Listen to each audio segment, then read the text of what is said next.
चला तर मंडळी, आज मी तुमच्यासाठी घेऊन आलेली आहे अजून एक मस्त अशी नॉनव्हेज रेसिपी. ते म्हणजे शिंगाळ्याच्या अंड्यांचं सुक्कं. चला तर त्याची कृती बघून घ्या.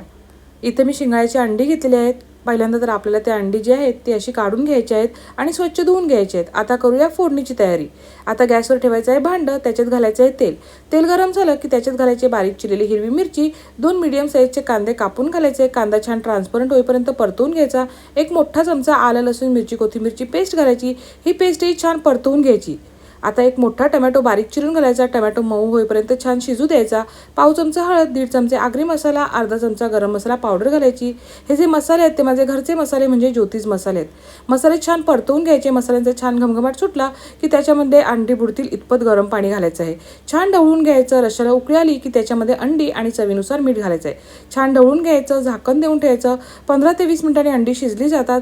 आता तुम्ही बघू शकता अंडी मस्त शिजली गेलेली आहेत. याच्यामध्ये घालायचं आहे खोबऱ्याचं वाटण. खोबरं भाजून त्याच्यामध्ये अख्खे गरम मसाले घालून छान असं वाटण तयार केलं होतं.